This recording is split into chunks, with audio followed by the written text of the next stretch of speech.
Konnichiwa, welcome to the martial maze, Modern Combatives. I'm with my brother in the arts, Barakulat Shidoshi. And I'm with my brother in the arts, Israel Lopez Sensei. Today we're coming from Springfield, Massachusetts, home of the Basketball Hall of Fame, home of the Springfield Rifle, and the Underground Alliance Martial Research Center. In this episode, we'll be exploring the UNA way with its founder, Randy Haskens Sensei. And for those who don't remember, or if you're just tuning in, Randy Haskins Sensei was on our first episode of the Martial Maze podcast called Raising the Bar. He is the author of 3 books, Insight 101, The Way of Big Power, Martial Advice for Training, Living in the UNA Way, and lastly, From the Ground Up, A Teacher's Manual. So, without further ado, we're going to head on out to his dojo and get it going. Hey, yeah. So now we're on our way to Haskens Sensei's dojo. At this point, we've been talking a little bit about what we want to see out of this season and how things are going to go. I know we had a lot of big trips planned. We were looking for hard confirmations from certain martial artists out there in the martial community. But as I stated before, this is a very ambitious endeavor. So, we're going to see where it takes us.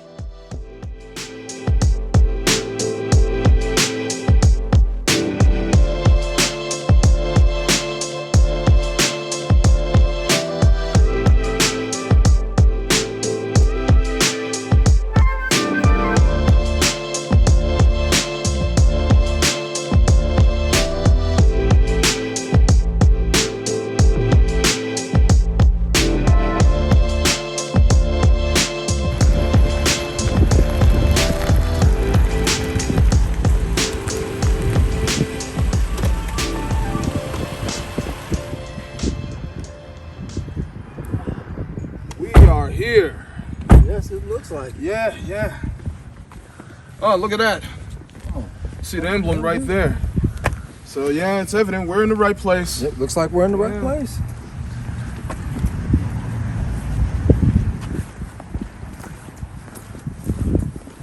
This is the home dojo. Yeah, we need to really talk about that. Yeah, you can't go wrong though. I love home dojos.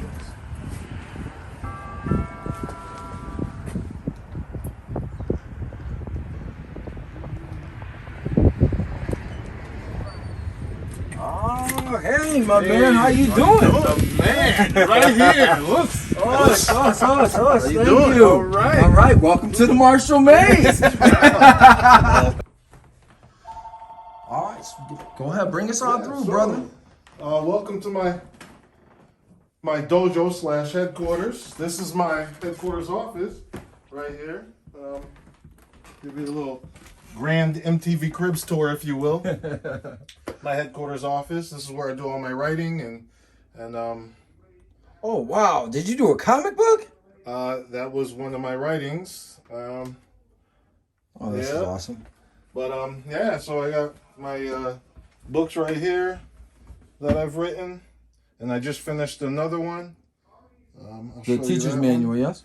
Yep. Yep. Okay, I just plugged that earlier Yep. and stuff like that. So yeah, this is where I do all my writing and my manuals, student manuals I just wrote. Had to print out a couple of copies.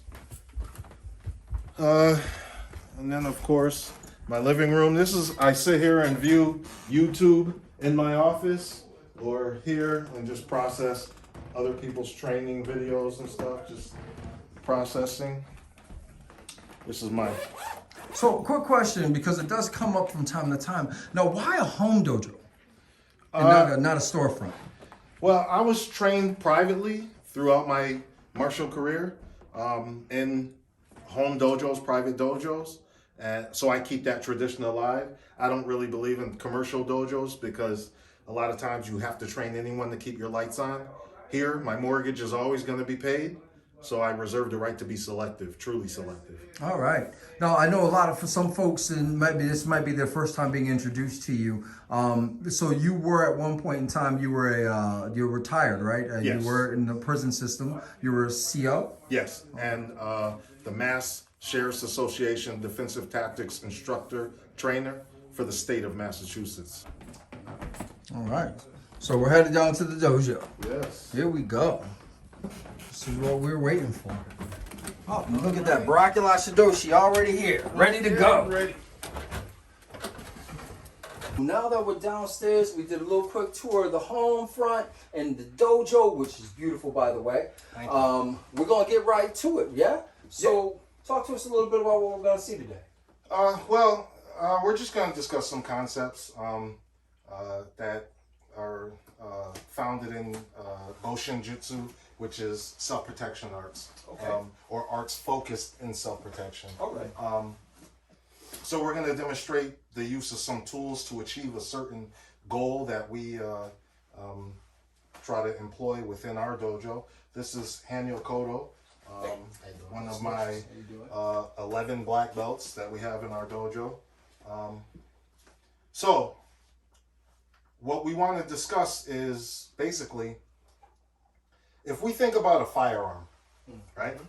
A firearm is a tool, a deadly weapon. It's a deadly weapon, and it's a tool that we use in order to protect ourselves. Correct. Okay. So let's replace that word firearm, or as I speak, think about karate as being that deadly weapon as well, right? All right, so firearm is a deadly weapon. There are certain things that we employ behind the use of a firearm that govern its use for different arenas or contexts. So if we take a firearm and we go targeting with that firearm, there's certain techniques that we employ that behind the use of that firearm in order to target properly that we wouldn't use in the self-protection situation or context. Okay. When it comes to martial arts in the use of karate or whatever system you study, there's certain principles that govern the use of that deadly weapon, whichever it is, for sporting as opposed to self-protection. Okay. For example, with a firearm, you have a thing we call respiratory pause. So as you're breathing and you exhale fully, there's that pause before you inhale again, where the weapon itself is resting on a certain point. Then you fire. That's for targeting. That doesn't really apply to self-protection. Okay. Because why doesn't it apply? well, within the use of a firearm, gunfights usually happen within 4 to 6 feet of each other. You know, people shooting on the street and things happening. Somebody's trying to run. Somebody's trying to shoot them. So respiratory pause, when somebody pulls out a firearm and you don your firearm, produce your firearm, you can't breathe and wait and then fire. You have to just track them and pull the trigger. Well, when it comes to karate or the use of karate technique, the same thing applies. There are certain things that people do within or behind their art, behind the use of their art, that are valid techniques and tactics for sport or aesthetics or whatever context they use it in, that really doesn't apply to self-protection. So when we demonstrate what we're going to demonstrate, we want you to understand that this is done within a pragmatic context, and everything we do is focused through that lens.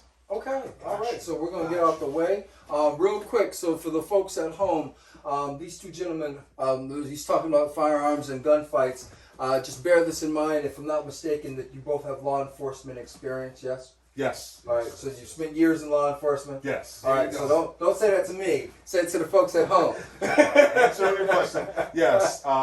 Retired 22 years. Hampden County Sheriff's Department, Mass Sheriff's Association, Defensive Tactics Instructor Trainer for the state, teaching police and corrections defensive tactics. And my partner here, Haniel, is actively still an officer with the Hampden County Sheriff's Department. All right, so that way, so we kind of, so that you understand when we're talking about gunplay. All right, so we're going to let you get to it, us, and come off of the mat. All right, so here's the thing. I want you to understand that within a dojo, we train, against trained attackers, but it's about mutual benefit.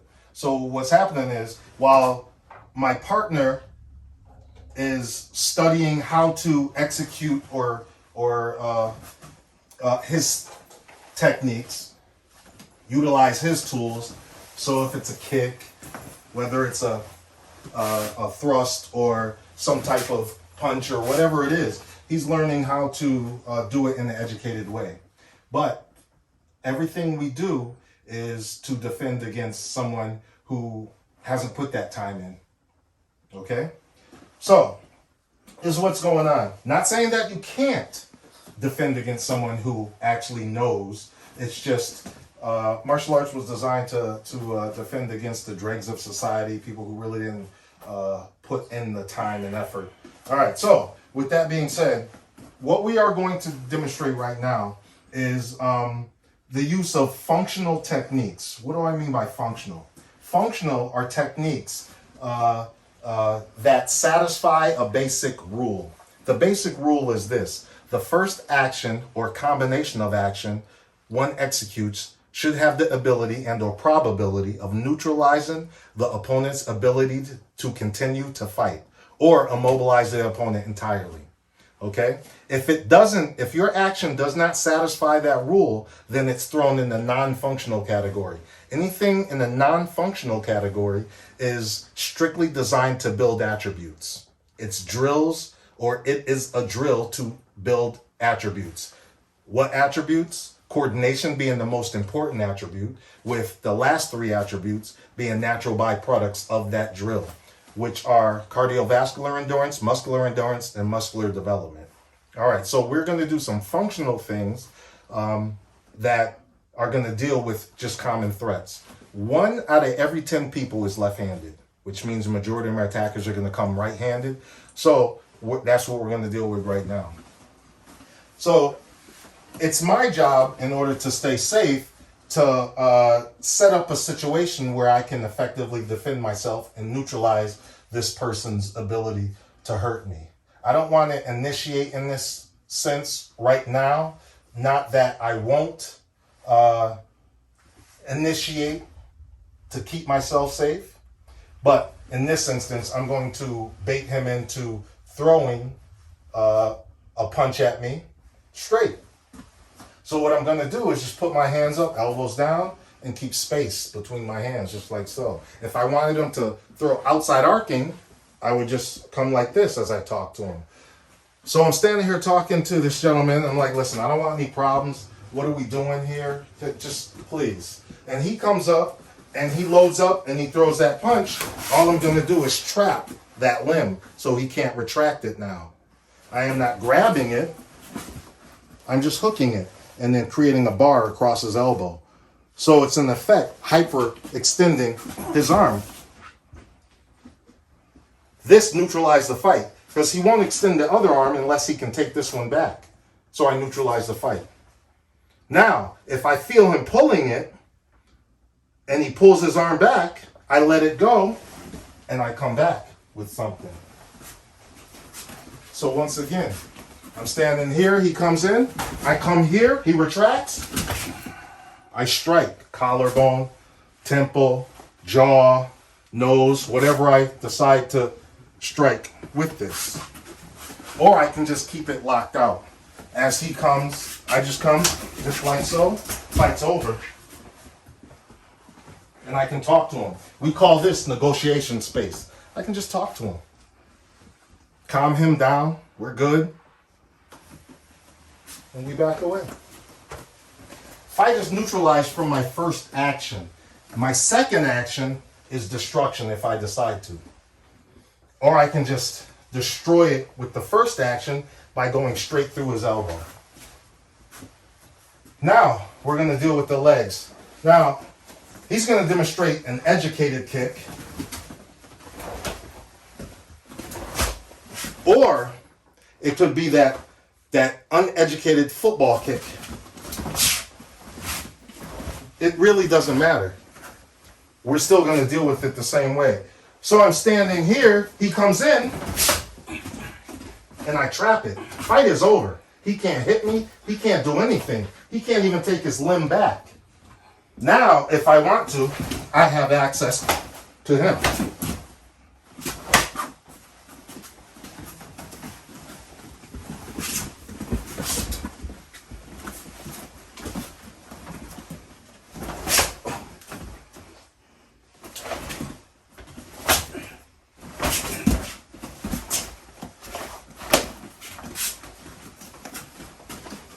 That football kick comes up.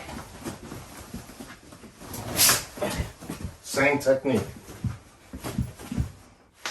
It doesn't matter what limb.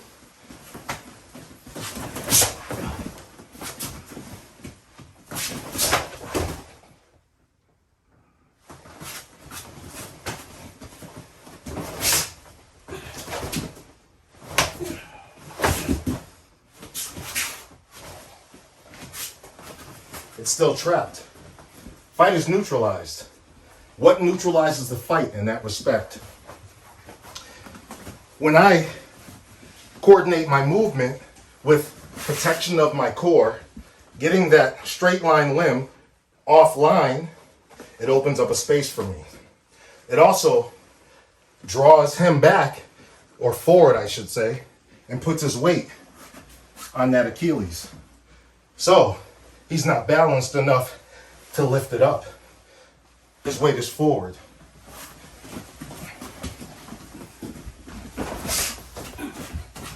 See the slight hop? That's why he can't take his limb back. Fight's neutralized straight from the beginning. It doesn't matter how much he tries to hit me, he'll never be able to.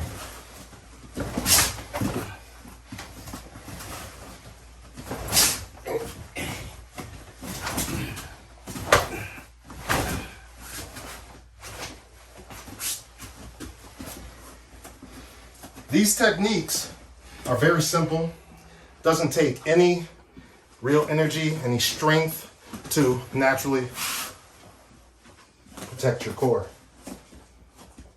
And then have the ability to deliver what you just loaded.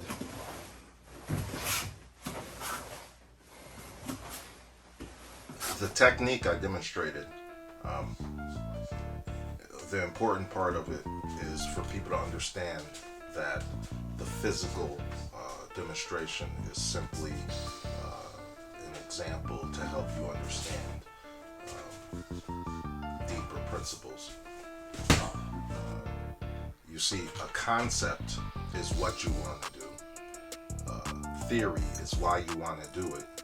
And the technique is just a physical example that a particular instructor chooses to use to demonstrate that particular concept. I train for pragmatism, and a pragmatically applied technique should satisfy one basic rule. That one basic rule is a basic universal principle of technique interpretation and pragmatic usage. That rule says the first action or combination of action you execute should have the ability and or probability of neutralizing the opponent's ability to continue to fight.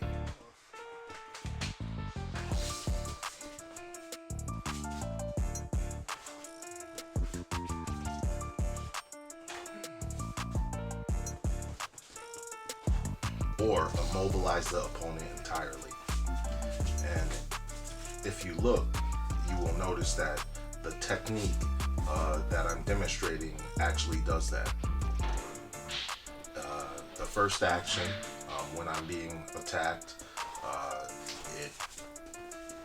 the first thing I do is I bait the person into the attack, which is a straight line attack. How I hold my hands baits them into throwing a straight line attack at me. And as we know, 1 out of every 10 people is left-handed, which means the majority of attackers are going to come right-handed.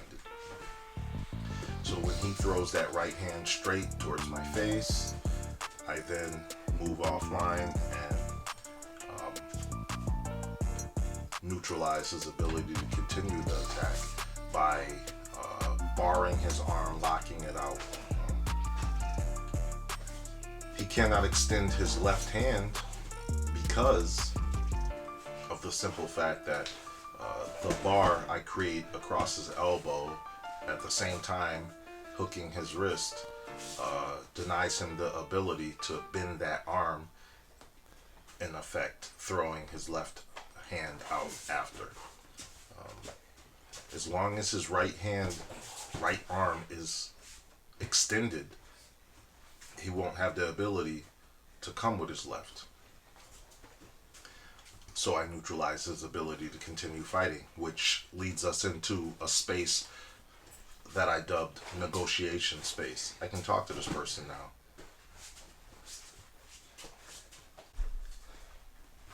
It's very important that we don't become enamored with physical technique. We just use it to a greater purpose. Wow, man, I can't tell you enough. Thank you for doing this. You definitely never cease to amaze. I mean, all I gotta say is that the techniques you performed were very pragmatic. It was easy to understand. You know, most people have hard times connecting the dots, and you made it very easy for people to comprehend how to neutralize a threat that simply. So I definitely admire what you showed. Thank you, sir. And I gotta tell you, I'm like, I was feeling your pain. You throwing it out there, you know, and then that went ooh to the groin. Look, man, thank you, definitely thank you for coming out and you know, doing what you do. And we definitely appreciate both of you. You're retired, but you're still active, so we appreciate you.